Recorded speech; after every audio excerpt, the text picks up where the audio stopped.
No compromise. உங்க சைடுலயும் எங்க சைடுலயும். GT Holidays, South India's #1 travel brand. தமிழர்களின் #1 choice தமிழ் மேட்ரிமோனி.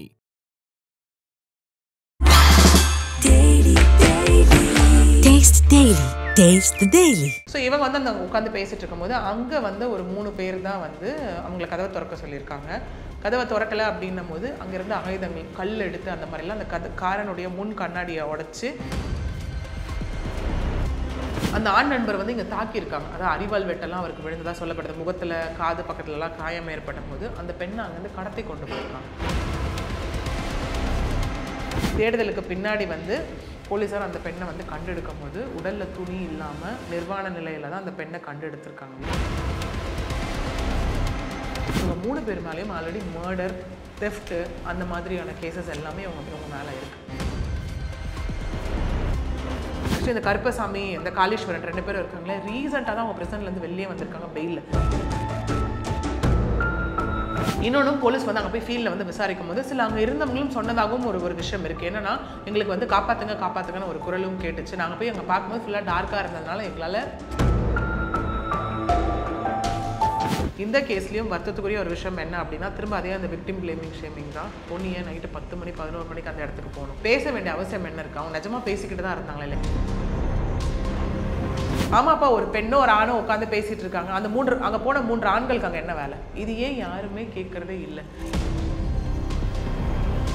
கிட்டத்தட்ட ஒரு 7 டீம் வந்து அந்த இடத்துல அமைச்சிருந்தாங்க. அமைச்ச 300 CCTVஸை ஆய்வுக்கு உட்படுத்தி தான் இந்த மாதிரி விஷயங்கள் எல்லாமே இங்கே நடந்திருக்கு.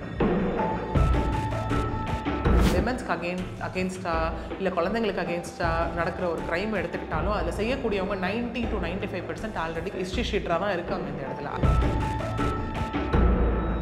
ஒரு கட்டத்தில் பார்த்தோன்னா யாராவது 3வது மனுஷங்களால் நடக்குது அப்படின்னு சொன்ன விஷயம், அதுக்கப்புறம் நோன் பர்சன்னால, அதுக்கப்புறம் ஃபேமிலிக்குள்ள சொந்த ரிலேட்டிவ்ஸ்னால, அதுக்கப்புறம் என்னாச்சு? ஐபிசி மங்கை நேயர்கள் அனைவருக்கும் அன்பு வணக்கம். லீகலி ஃபிட் சீரிஸ் மூலமாக சமீபத்தில் தமிழகத்தை உலுக்கி கொண்டிருக்கின்ற ஒரு செய்தி அப்படின்னு கூட சொல்லலாம். கோவையில் கல்லூரி மாணவியினுடைய கூட்டு பாலியல் வன்கொடுமை, அந்த கேஸ் பற்றின விஷயங்களை நம்மோடு பகிர்ந்து கொள்வதற்காக அட்வொகேட் பிரியதர்ஷினி மேம் நம்ம கூட நேர்ந்திருக்கிறார்கள். மேம் வணக்கம். வணக்கம் மேம். என்ன வந்து பாதுகாப்பு அப்படிங்கிற அந்த ஒரு விஷயம் வந்து எவ்வளவு அதீதமாக இருந்தாலுமே வந்து தமிழகத்தை பொறுத்தவரை பெண்களுக்கான அநீதிகளும் வன்கொடுமைகளும் வந்து நாளுக்கு நாள் நடந்துகிட்டே தான் இருக்குன்னு சொல்லணும். சமீபத்தில் கோவையில் நடந்த அந்த ஒரு விஷயம் தமிழகத்தையே உலுக்கி இருக்கு அப்படின்னு சொல்லலாம். என்ன நடந்துச்சு மேம்? இந்த கேஸ் பொறுத்த வரைக்கும் பார்த்தோன்னா அகெயின் ஒரு பொலிட்டிக்கல் டேர்ன் எடுத்த ஒரு கேஸாக தான் இருக்குது இல்லையா? ஏன்னா இப்போ தான் வந்துட்டு நம்ம எல்லாம் இன்னும் ஸ்டில் நம்ம வந்து நம்ம ஒரு எக்ஸாம்பிளாக காட்டணும் அப்படின்னா வந்து அகெயின் அன்நெசசரி கேஸை தான் எடுத்துக்கிட்டு இருக்கோம் இல்லையா? அகெயின் காலேஜ் ஸ்டூடெண்ட் கேம்பஸ்குள்ளே நடந்த ஒரு விஷயம், அதனை தொடர்ந்து தான் நமக்கு நிறைய லைக் என்னன்னா like rape cases are like sexual abuse assault cases எல்லாமே ரெஜிஸ்டர் ஆக ஆரம்பிச்சது. அதனை தொடர்ந்து தான் வந்துட்டு இந்த prevention of sexual harassment at work place, that is POSH அப்படிங்கிற ஒரு விஷயம் ஸ்ட்ராங் ஆச்சு. தென் அகெயின் பார்த்தோம் அப்படின்னா லைக் போக்சோ கேசஸும் நிறைய ரெஜிஸ்டர் ஆச்சு. ஏன்னா சைல்டு வெல்ஃபேர் ஆஃபீஸர்ஸ் எல்லாருமே வந்து ஸ்கூல்ஸ்லாம் போக ஆரம்பித்தாங்க. தட் இஸ் போயிட்டு நிறைய விஷயத்தை கேட்கும் போது நிறைய ஸ்கூல்ஸ் நிறைய ஸ்டாஃப் அவங்களையே பண்ணுறது, அந்த மாதிரியான நிறைய விஷயங்கள் தொடர்ந்து நமக்கு வந்து ஒரு 6 to 6 months-ஆக நிறைய ரெஜிஸ்டர் ஆக ஆரம்பிச்சது. ஓ, இவ்வளோ கேசஸ் இருக்கா, அப்போ இவ்வளோ நல்லா அது ரிப்போர்ட் ஆகாமல் இருந்திருக்கா அப்படிங்கிற மாதிரியான விஷயங்கள் எல்லாமே நமக்கு ரொம்ப வந்து, ஏன்னா ஒரு பீரியட் வரைக்கும் எப்படி இருந்துச்சு அப்படின்னா, எஸ் குழந்தை அப்படிங்கிறவங்க வந்து ஒரு பெண் குழந்தை, அதுவும் ஏன்னா இப்போ பெண் குழந்தை அப்படின்னாலே வச்சுக்கோங்களேன், தட் இஸ் எஸ்பெஷலி இந்த செக்ஷுவல் ஃபார்ம் ஆஃப் ஹராஸ்மெண்ட் சில இடத்துல ஆண்களுக்கும் நடக்குது. பட் பிறந்த குழந்தையிலேருந்து அவங்க ஒரு வயதாகி ஒரு மூதாட்டியாகி இறந்து போகிற வரைக்கும் நிறைய இடத்துல நடந்துட்டு தான் இருக்குது. ஏன்னா அது வந்து பிறந்த குழந்தையாக இருக்கட்டும், ஸ்கூல் போகிறவங்க, காலேஜ் போகிறவங்க, அதுக்கப்புறம் ஒர்க் போகிறவங்க, திருமணமான பெண்கள், பாலூட்டும் தாய்மார்கள், கர்ப்பிணி பெண், அதில் தாண்டி வயதானவர்கள், எல்லா கேட்டகரிஸ் ஆஃப் விமனுக்கும் இது நடந்துக்கிட்டு தான் இருக்குது. ஏன்னா ஒரு கட்டத்தில் பார்த்தோன்னா யாராவது 3வது மனுஷங்களால் நடக்குது அப்படின்னு சொன்ன விஷயம், அதுக்கப்புறம் நோன் பர்சன்னால, அதுக்கப்புறம் ஃபேமிலிக்குள்ள சொந்த ரிலேட்டிவ்ஸ்னால, அதுக்கப்புறம் என்னாச்சு? எஸ், பெண்கள் அவங்கள தற்காத்துக்கணும், அவங்கள பற்றி அவங்க தெரிஞ்சுக்கணும். சரி, ஸ்கூலுக்கு அனுப்பலாம், காலேஜுக்கு அனுப்பலாம், அவங்க அந்த கேம்பஸில் சேஃபாக இருப்பாங்க, சொசைட்டியை பற்றி புரிஞ்சுப்பாங்கன்னு எல்லா இடத்துலையும் போகும்போது திரும்ப அவங்களுக்கு நடக்கக்கூடிய ஒரு விஷயம். இந்த கேஸ்லேயும் வருத்தத்துக்குரிய ஒரு விஷயம் என்ன அப்படின்னா, திரும்ப அதே அந்த விக்டிம் பிளேமிங் ஷேமிங் தான் நடந்துட்டுருக்கு. அந்த பொண்ணியை நைட்டு 10 மணி 11 மணிக்கு அந்த இடத்துக்கு போகணும். நண்பரோட பேச வேண்டிய அவசியம் என்ன இருக்குது? அவங்க நிஜமாக பேசிக்கிட்டு தான் இருந்தாங்களா, இல்லை என்ன பண்ணாங்கன்னு தெரியல அப்படிங்கிற மாதிரி நிறைய ப்ரெசம்ஷன் விஷயங்கள் இங்கே நடந்துக்கிட்டே இருக்குது. அதெல்லாம் தாண்டி வச்சுட்டு என்ன நடந்தது இந்த கேஸில் அப்படின்னு தான் எல்லாருமே பார்க்கணும். ஓகே என்ன போனாலும் அந்த பெண்ணையே திரும்ப கேள்வி கேட்குறாங்க. ஆமாப்பா, ஒரு பெண்ணோ ஒரு ஆணோ உட்காந்து பேசிட்டு இருக்காங்க, அந்த அங்கே போன 3 ஆண்களுக்கு அங்கே என்ன வேலை? அவங்க ஏன் அதை பண்ணணும்? இது ஏன் யாருமே கேட்கறதே இல்லை. அட் த சேம் டைம் அந்த பெண் அங்கே போனதை நீங்கள் சரின்னு சொல்ல வரீங்களான்னு கேட்டால் அதுவும் கிடையாது. as a women, okay, as a girl, அவங்க அந்த இடத்துல போகாமல் வேறு எங்கேயாவது உட்காந்து பேசியிருக்கலாம் அந்த டைமில். அந்த மாதிரியான விஷயங்கள் எல்லாருமே இங்கே ரெஸ்பான்சிபிலிட்டி எடுத்துக்கக்கூடிய ஒரு கேஸ் தான் அகெயின் இது. ஆக்சுவலி சண்டே நைட் நடந்த ஒரு கேஸ், மண்டே வந்து ரொம்ப பரபரப்பாகி ரிப்போர்ட் ஆன ஒரு விஷயம் தான். இதில் வந்து 3 அக்யூஸ்டும் வந்து இதில் என்ன ஒரு விஷயம் அப்படின்னா, எப்பவுமே வந்து ஒரு கேசஸ் நடக்கும் இந்த மாதிரியான விஷயங்கள் போகும்போது அக்யூஸ்டை பிடிப்பதில் வந்து கொஞ்சம் டிலே இருக்கும் இல்லையா? பட் இதில் வந்து இமீடியட்டாக அந்த 3 பேரையும் பிடிச்சிருக்காங்க. அந்த 2 காலில் சுட்டு பிடிச்சிருக்காங்க. அதுவும் வந்து தனிப்படை அமைத்து அந்த குற்றவாளிகளை தேடுற விஷயங்கள் எல்லாம் நடந்துச்சு அப்படிங்கும் பொழுது தமிழக காவல்துறையினருக்கே இந்த நேரத்தில் நம்ம ஒரு பாராட்டு சொல்லணும். ஏன்னா எந்த கேஸாக இருந்தாலுமே வந்து கண்டிப்பாக டிலே ஆகும் அப்படிங்கிற அந்த ஒரு இது உடனடியாக நடவடிக்கையும் எடுக்கப்படும் அப்படிங்கிறதுக்கு இது ஒரு சாட்சியாக இருக்குது. ஏன்னா இவ்வளோ நாள் நம்ம எல்லா கேசஸ்லையும் வந்து பார்த்தோம் அப்படின்னா அகைன் காவல்துறையை நோக்கி தான் நம்ம வந்து அந்த இடத்துல கேள்வி கேட்டுகிட்டே இருப்போம். ஏன் இந்த டிலே, எதனால் ஆச்சு, ஏன் நீங்கள் உரிய நேரத்தில் பிடிக்கல, இவங்க மட்டும் தான் அக்யூஸ்டாக, இன்னும் அக்யூஸ்ட் இருக்காங்களா?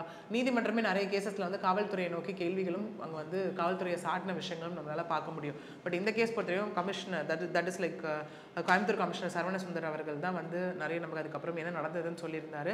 கிட்டத்தட்ட ஒரு 7 டீம் வந்து அந்த இடத்துல அமைச்சிருந்தாங்க. அமைச்ச 300 சிசிடிவியை வந்து அவங்க ஆய்வுக்கு உட்படுத்தி தான் இந்த மாதிரி விஷயங்கள் எல்லாமே இங்கே நடந்திருக்கு. ஓகே, ஏன்னா இந்த இன்சிடென்ட் பொறுத்த வரைக்கும் என்ன அப்படின்னா, சண்டே நைட், அதாவது விளக்கினார் நியர் துடியலூர் அந்த ஏர்போர்ட்டுக்கு பின்னாடி அப்படின்னு சொல்லப்படுது, ஒரு 1-1.5 கிலோமீட்டர் அந்த இடத்துல இருக்கும்போது அந்த பெண் வந்து அவங்களுடைய ஆண் நண்பரோட உட்காந்து பேசிட்டு இருந்ததா காருக்குள்ளே அவங்க சொல்லப்படுது. அதாவது அந்த பெண் வந்து 20 வயசு முதுகலை படிச்சுட்டு இருக்காங்க. அந்த ஆண் நண்பர் வந்து அவர் பிஸ்னஸ் பண்ணிட்டு இருக்காரு அப்படின்னும். ஸோ இவங்க வந்து அந்த உட்காந்து பேசிட்டு இருக்கும்போது அங்கே வந்து ஒரு 3 பேர் தான் வந்து அவங்களை கதவை திறக்க சொல்லியிருக்காங்க. கதவை திறக்கலை அப்படின்னும் போது அங்கேருந்து ஆயுதங்கள், கல் எடுத்து அந்த மாதிரிலாம் அந்த காரனுடைய முன் கண்ணாடியை உடைச்சி அதுக்கப்புறம் என்ன ஆயிருக்கு அப்படின்னா அங்கே மிரட்டியிருக்காங்க. மிரட்ட ஆரம்பிக்கும் போது அந்த ஆண் நண்பர் வந்து இங்கே தாக்கியிருக்காங்க. அதாவது அரிவாள் வெட்டெல்லாம் அவருக்கு விழுந்ததாக சொல்லப்படுது. முகத்தில் காது பக்கத்துலலாம் காயம் ஏற்பட்ட போது அந்த பெண்ணை அங்கேருந்து கடத்தி கொண்டு போயிருக்காங்க. அதாவது அந்த கார் இருந்த இடத்துல இருந்து ஒரு 1-1.5 கிலோமீட்டர், இதில் ஏர்போர்ட் பின்னாடி ஒரு ப்ரைவேட்டான ஏரியா, ஒரு இருட்டாக இருக்கக்கூடிய ஒரு ஏரியாவிலேருந்து ஒரு 1-1.5 கிலோமீட்டர் டிஸ்டன்ஸ்க்கு அவங்களேருந்து யாருமே இல்லாத இடத்துக்கு அங்கேருந்து அவங்களை கூட்டிகிட்டு போய் பாலியல் வன்கொடுமை வந்து இந்த இடத்துல நடந்து அந்த பெண்ணை அங்கேயே விட்டுட்டு அவங்க 3 பேரும் எஸ்கேப் ஆயிருக்காங்க அந்த இடத்துலேருந்து. ஒரு கட்டத்துக்கு மேலே ஒரு விடிய காலையில் வந்துட்டு ஒரு 3 மணி அந்த மாதிரி டைமில் அந்த ஆண் நண்பருக்கு வந்துட்டு மயக்கம் தெளியுது. ஏன்னா அடித்த அடியில் அந்த அரிவாள் வெட்டதுனால அவர் அங்கே மயங்கி விழுந்திருக்காரு அந்த இடத்துல.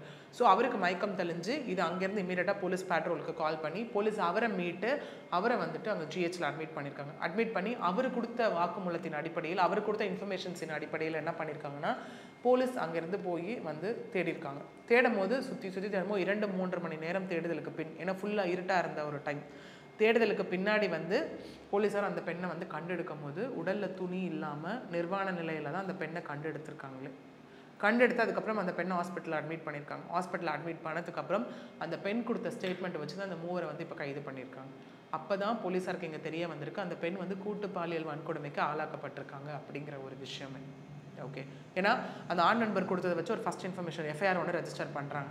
கூட அந்த பெண் கொடுத்ததை வச்சு செக்ஷன்ஸும் இந்த இடத்துல ஒரு செக்ஷனும் இந்த இடத்துல ஆட் பண்ணி தான் ஃபைனலாக அந்த 3 பேரை போலீஸார் வந்து இங்கே அரெஸ்ட் பண்ணுறாங்க. இப்போ இந்த கேஸ் பற்றி நம்ம பார்க்கும் பொழுது வந்து அந்த பெண்கிட்ட வந்து விசாரணை யார் அப்படிங்கிறது உங்களுக்கு தெரியுதா, ஏதாவது ஒரு அடையாளம் கொடுக்க முடியுமா அப்படின்னு சொல்லி கேட்கும் பொழுது ஆல்ரெடி தப்பு பண்ணி க்ரைமில் இருந்த அந்த குற்றவாளிகளினுடைய ஃபோட்டோஸ்லாம் காட்டும் பொழுது அது இன்னுமே வந்து கண்டுபிடிக்கிறதுக்கு வந்து கொஞ்சம் எளிமையாக இருக்குது. ஆல்ரெடி இவங்க எல்லாருமே ஒரு க்ரைமில் இருந்தவங்க தான் சொல்லப்படுதுல. ஆமாம் இவங்க எல்லாமே வந்து ஆல்ரெடி க்ரைம் பண்ணவங்க தான். ஏன்னா நம்ம ரீசன்ட் டைம் இல்லை, எப்போதுலேருந்து நம்ம இந்த விமென்ஸ்க்கு அகெயின்ஸ்டா இல்லை குழந்தைங்களுக்கு அகெயின்ஸ்டா நடக்கிற ஒரு க்ரைம் எடுத்துக்கிட்டாலும் அதில் செய்யக்கூடியவங்க 90 to 95% ஆல்ரெடி க்ரைம் ஷீட்டராக தான் இருக்குது, ஹிஸ்ட்ரி ஷீட்டராக தான் இருக்காங்க இந்த இடத்துல. அதே மாதிரி தான் இந்த கேஸ்லேயும் இந்த அரெஸ்ட் பண்ணப்பட்ட 3 பேர், இந்த இடத்துல ஃபஸ்ட்டு அரெஸ்ட் பண்ணப்பட்டது வந்து கருப்பசாமி அலை சதீஷ் அப்படிங்கிற பர்சன். அவனோட பிரதர் தான் காளீஸ்வரன் அலைஸ் கார்த்திக். ஓகே, இவங்க வந்து எங்கே அப்படின்னா சிங்கம் புனரி சிவகங்கை டிஸ்ட்ரிக்ட் வந்து சேர்ந்தவங்க இவங்க. ஓகே, அதுக்கப்புறம் வந்து அவங்களோட ரிலேட்டிவ் வந்து குணா அலைஸ் தவசி மதுரை. ஓகே, இவங்க தான் வந்து இப்போ வந்து அரெஸ்ட் பண்ணப்பட்டிருக்காங்க. இவங்க 3 பேர் தான்.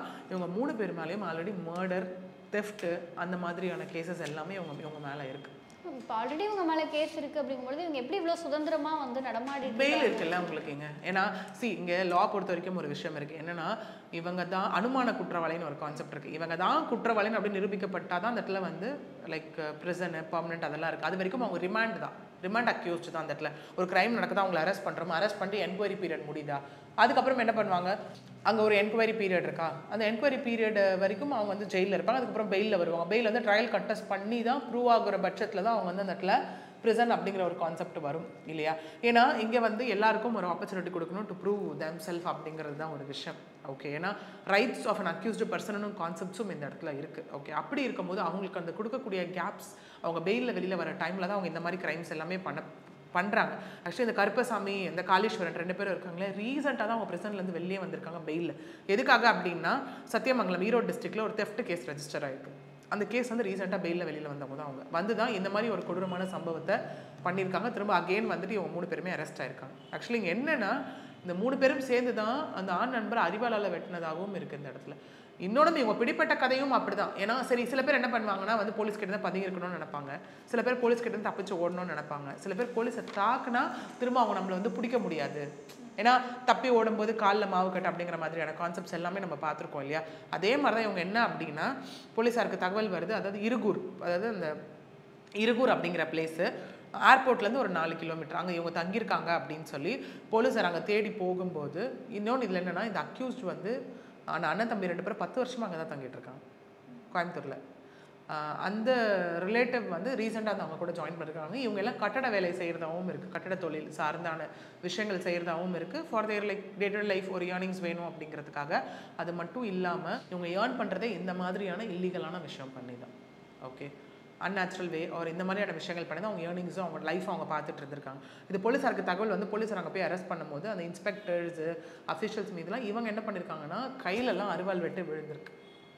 ஓகே, கையில் அருவாள் வெட்டு விழும்போது தான் போலீஸார் என்ன பண்ணியிருக்காங்க அப்படின்னா காலில் சுட்டு பிடிச்சிருக்காங்க இந்த இடத்துல. அதாவது இந்த கருப்பசாமி குணா 2 பேருக்கும் அப்படின்னா 2 கால்லையும் சுடப்பட்டிருக்கு. காளீஸ்வரனுக்கு ஒரு காலில் வந்து சுடப்பட்டிருக்கு. ஸோ அவங்களும் இப்போ ஹாஸ்பிட்டலில் அட்மிட் பண்ணி அடுத்த கட்ட ரிமாண்டு அந்த மாதிரியான விஷயங்களும் இப்போ போய்கிட்டு இருக்கு. மேம், இப்போ இந்த இடத்துல வந்து என்னென்ன மாதிரியான செக்ஷன்ஸில் வந்து கேஸ் பதிவு செய்யப்படணும்? ஏன்னா இங்கே பார்த்தோம் அப்படின்னா அகைன் எல்லாமே வந்து பிஎன்எஸ் ஆக்டை சார்ந்து தான். இப்போ நான் சொன்னேன் இல்லையா, ஆண் நண்பர் கொடுத்த ஒரு முதற்கட்ட தகவலை வச்சு ஸ்டேட்மெண்ட்டை வச்சு ஃபஸ்ட்டு இந்த செக்ஷன்ஸ் போடப்பட்டது. அப்புறம் அந்த பெண் மயக்கநல்லேருந்து தெளிஞ்சு அவங்க கொடுத்ததை வச்சு ஒரு செக்ஷனும் இந்த இடத்துல ஆட் பண்ணப்பட்டிருக்கு. Again police they are having all the rights. போலீஸ்க்கு வந்து எல்லா வித ரைட்ஸும் இருக்குது. ஆக்சுவலி ஒரு எஃப்ஐஆர் வந்து ரெஜிஸ்டர் பண்ணுறதுக்கும் அந்த எஃப்ஐஆர் ஆல்டர் பண்ணுறதுக்கும் எல்லா ரைட்ஸுமே போலீஸ்க்கு அந்த இடத்துல இருக்குது. அதுதான் அவங்களும் இந்த இடத்துல பண்ணியிருக்காங்க. அந்த ஆண் நண்பர் கொடுத்த வாக்குமூலத்தை வச்சு அவங்க முதல்ல போட்ட செக்ஷன்ஸ் என்னென்ன அப்படின்னா section 296B of BNS act. அது என்ன சொல்லுது அப்படின்னா அப்சின் ஆக்ட் அண்ட் சாங், ஒருத்தவங்களை பார்த்து அவதூறாக பேசுறது, கெட்ட வார்த்தைகளை உபயோகிக்கிறது, அந்த மாதிரியான விஷயங்களுக்கான செக்ஷன். அது வந்து 3 months வரைக்கும் இம்ப்ரெசன்மெண்ட், அப்புறம் 1000 ரூபா வரைக்கும் ஃபைன். அடுத்த செக்ஷன் பார்த்தோன்னா section 118 clause 1 of BNS act. அது என்ன சொல்லுது அப்படின்னா ஒரு டேஞ்சரஸ் வெப்பனை வச்சு ஒரு தாக்குதல் ஏற்படுத்துறது, ஒரு காயங்களை ஏற்படுத்துறது. ஏன்னா இங்கே கல்லை வச்சு உடச்சிருக்காங்க, அருவாளில் வெட்டு விழுந்திருக்கு. இதுக்கு எல்லாத்துக்குமான செக்ஷன் தான் இது. இது வந்து 3 years வரைக்கும் இம்ப்ரெசன்மெண்ட், 20,000 வரைக்கும் ஃபைன். இதில் 3வது section 324 clause 4 of BNS act. இது என்ன சொல்லுது அப்படின்னா மிஸ்சீஃப், அதாவது ஒருத்தவங்களுக்கு வந்துட்டு ஒரு தீங்கு செய்யணுன்ற நோக்கோட ஒரு மிஸ்சீவான ஒரு ஆக்டிவிட்டியில் வந்து இன்வால்வ் ஆகிறது. இது வந்து 20,000 to 1 lakh வரைக்கும் ஃபைன், 2 years இம்ப்ரெசன்மெண்ட் இதில். அதுக்கப்புறம் section 140 clause 3 of BNS act. இது வந்து kidnapping and abduction, 7 years and fine. ஏன்னா ஒரு இடத்துல இருந்து அவங்கள இன்னொரு இடத்துக்கு கடத்திட்டு போயிருக்காங்க. ஓகே, ஆள் இல்லாத இடத்துக்கு வந்து கடத்திட்டு போயிருக்காங்க. அதாவது போலீஸாரும் என்ன சொல்கிறாங்கன்னா ஃபுல்லாக இருட்டு டார்க்காக இருந்ததுனால தான் வந்துட்டு அங்கே இந்த லைக் தேடுதல் பணியில் வந்து கொஞ்சம் டிலே ஏற்பட்டுச்சு. இன்னொன்றும் போலீஸ் வந்து அங்கே போய் ஃபீல்டில் வந்து விசாரிக்கும் போது சில அங்கே இருந்தவங்களும் சொன்னதாகவும் ஒரு விஷயம் இருக்குது. என்னென்னா எங்களுக்கு வந்து காப்பாற்றுங்கன்னு ஒரு குரலும் கேட்டுச்சு. நாங்கள் போய் அங்கே பார்க்கும்போது ஃபுல்லாக டார்க்காக இருந்ததுனால எங்களால் போகும்போது என்ன ஏதுன்றது எங்களால் துரிதமாக போய் கண்டுபிடிக்க முடியல அப்படிங்கிற ஒரு விஷயமும் இருக்குது. ஏன்னா அது அந்த அளவுக்கு அடர்ந்த டார்க்கான ஒரு பிளேஸ் அப்படின்னும் இருக்குது. அவ்வளோ சீக்கிரம் உள்ளே போயிட்டு என்ன நடக்குதுன்றதை கண்டுபிடிக்க முடியாத ஒரு விஷயம் அப்படின்னும் இந்த இடத்துல இருக்குது. அடுத்தது section 309 clause 4 of BNS act, that is robbery. ஏன்னா இவங்களை வந்து மீட்கும் போது ஃபோனு, ஒரு ரிங், அந்த பெண்ணுடையது எல்லாமே மீட்டதாகவும் இந்த இடத்துல வந்து சொல்லப்படுது. இதுக்கு வந்து 10 years ஃபைன். இது வந்து அந்த டிபெண்ட்ஸ் வித் அந்த ராபரியோட அந்த டெப்த்தை பொறுத்து 14 years வரைக்கும் இது வந்து எக்ஸ்டெண்ட் பண்ணலாம் இந்த பனிஷ்மெண்ட்டை. இதெல்லாம் அந்த ஆண் நண்பர் கொடுத்த முதல் தகவலை வச்சு ரெஜிஸ்டர் பண்ணப்பட்ட ஒரு எஃப்ஐஆர். ஃபர்தர் அந்த பெண் ஹாஸ்பிட்டலில் இருக்கும்போது மயக்க நிலையில் திரும்பும் போது அந்த பெண் கிட்ட வாக்குமூலம் வாங்கியிருப்பாங்க இல்லையா, அவங்க சொன்னதில் தான் செக்ஷன் 70 ஆஃப் பிஎன்எஸ்ஐ இங்கே இன்க்ளூட் பண்ணுறாங்க. தட் இஸ் எஃப்ஐஆர் ரெஜிஸ்டர் பண்ணதில் கூட இதுவும் ஒரு விஷயமா ரெஜிஸ்டர் ஆகுது. தட் இஸ் கேங் ரேப், கூட்டு பாலியல் வன்கொடுமை. இதுக்கு வந்து life imprisonment even to death penalty. இது மாதிரியான செக்ஷன்ஸ் வந்து ஏன்னா போட்ட செக்ஷன்ஸ் எல்லாமே சிவியரான செக்ஷன்ஸ் ஆல்ரெடி அவங்க வந்து கிரிமினல் நேச்சர் உள்ளவங்க, அதாவது ஹிஸ்ட்ரி ஷீட்டராகவும் இந்த இடத்துல இருந்திருக்காங்க. ஓகே, பட் இப்போது at the end of the day யாருக்கு பாதிப்பு அப்படின்னா கண்டிப்பாக அந்த பெண்ணுக்கு தான். பெண் அந்த ஆண் நண்பர் அப்படிங்கிற ஒரு விஷயமும் இங்கேயுமே இன்னொன்று என்ன அப்படின்னா, அந்த ஆண் நண்பரும் பண்ண ஒரு ஸ்மார்ட்டான விஷயம் என்னன்னா, எந்திரிச்சாங்க வந்து ஓடலை, இம்மீடியட்டாக 100 கால் பண்ணியிருக்காரு இல்லையா. இல்லைனா அந்த பெண்ணுடைய நிலைமை என்ன இருக்கும் அப்படிங்கிறது நமக்கு தெரியாது. ஓகே, ஏன்னா கூட்டிகிட்டு வந்து அந்த ரெஸ்பான்சிபிலிட்டி இங்கே எனக்கு இந்த மாதிரி நடந்திருக்கு அப்படின்றத அவர் கால் பண்ணி ஒரு இன்ஃபர்மேஷனாகவும் இந்த இடத்துல கொடுத்துருக்காரு. கொடுக்கல அப்படின்னா கண்டிப்பாக இது வந்து இந்த கேஸ் இன்னும் கண்டிப்பாக டிலே ஆகிருக்கலாம், இல்லை யாராவது ஒருத்தர் விட்னஸ் பண்ணி சொல்லியிருக்கலாம், இல்லை பாதிக்கப்பட்ட பெண்ணே வந்துட்டு ஐயோ பயந்து போயிருந்திருக்கலாம், என்ன வேணால் இந்த கேஸில் நடந்திருக்கலாம் அந்த இடத்துல. ஓகே, ஸோ இதில் இன்னொரு விஷயம் என்ன அப்படின்னா, திரும்ப திரும்ப எல்லாரும் கேட்குற அந்த கேள்வி தான், ஏன் அந்த பெண் அந்த நைட் அங்கே போகணும், ஏன் அந்த பையனோட போகணும், ஏன் இந்த மாதிரி அந்த மாதிரின்றதை தாண்டி எல்லா கேள்விகளையும் ஒரு பக்கம் ஒதுக்கி வச்சுட்டு இல்லை என்ன பாதிப்பு நடந்திருக்கு அப்படிங்கிறத நம்ம கண்டிப்பாக பார்க்கணுமே. கண்டிப்பாக மேம். இந்த கேஸ் பற்றின நிறைய விஷயங்கள் சொன்னீங்க. நிச்சயம் இது பார்க்குறவங்களுக்கு வந்து ஒரு பெண்ணுக்கு வந்து இந்த மாதிரியான அநீதிகள் நடந்துச்சு அப்படின்னா என்னென்ன மாதிரியான சட்டங்கள் இருக்குது, இந்த கேஸில் வந்து எவ்வளவு வேகமாக அதற்கான நடவடிக்கைகள். ஏன்னா பெண்களும் இங்கே வந்து பார்த்தோம் அப்படின்னா கொஞ்சம் அவேராக தான் இருக்கணும். கண்டிப்பாக. ஏன்னா இப்போது நடந்து போகிற இடத்துல ரோட்டில் நல்லா நடந்து போனாலும் வீட்டில் உட்காந்துட்டு இருந்தாலும் இந்த மாதிரியான ஒரு விஷயங்கள் நடக்குது அப்படின்னும் போது அவங்க கண்டிப்பாக இந்த மாதிரியான ஒரு பிளேசஸ்க்கு போகாமல் இந்த மாதிரியான விஷயங்களை, ஏன்னா நமக்கு வந்து என்னென்னா நம்ம ஒரு க்ரைம் நடக்கும்போது நம்ம செல்ஃப் டிஃபென்ஸ் அப்படிங்கிற ஒரு விஷயத்தை தாண்டி முன்னாடியே வந்து நம்ம இதுவாக இருந்தது, that is prevention is better then cure அப்படிங்கிற மாதிரியான ஒரு விஷயங்கள் இருக்கும் போது, ஸோ இந்த இடத்துல என்னதான் நம்ம விக்டிம் பிளேமிங் ஷேமிங் அப்படிங்கிற ஒரு விஷயத்தை ஒதுக்கி வச்சுட்டு என்ன நடந்திருக்கு, அந்த பெண் எவ்வளோ பாதிக்கப்பட்டிருக்காங்க அப்படிங்கிற ஒரு விக்டிம் ரோலில் வந்து நம்ம கண்டிப்பாக அவங்கள யோசிச்சு பார்க்கணும். நன்றி மேம், நிறைய விஷயம் பார்க்குறீங்க. நன்றி. நன்றி. ஸோ ஃபர்ஸ்டே வந்து எனக்கு ஒரு மாதிரி டவுட்டாக தான் இருந்துச்சு, இல்லை நமக்கு ஜிமிக்கில தான் வந்து பேரா வரப்போறாரு, அதுக்கேற்ற மாதிரி அவங்க ரவுண்டு வச்சாங்க. எனக்கு டவுட் இருந்துச்சு, நமக்கு தான் அந்த இங்கிலீஷ் பேரிங் வந்துச்சு இல்லை? இல்லை அப்படிலாம் இல்லை, நான் பேசின இங்கிலீஷ் தமிழ்ல மிக்ஸ் ஆகி அவங்களுக்கே பிடிச்சிட்டு இம்ப்ரெஸ் ஆயிட்டாங்க. ஆமாம், நிறைய பேர் பசங்களாம் செம்ம பேர்றா எப்படின்னா பேசி கல்யாணம் பண்ணிடுறாரு. அடா பாவீங்களா அடே, அவங்க நமக்கு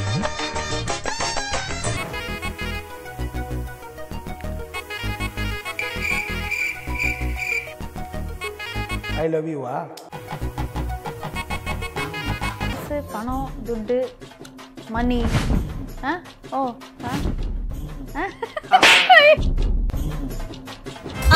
No compromise. உங்க சைடுலயும் எங்க சைடுலயும். GT Holidays, South India's #1 travel brand. தமிழர்களின் நம்பர் 1 சாய்ஸ் தமிழ் மேட்ரிமோனி.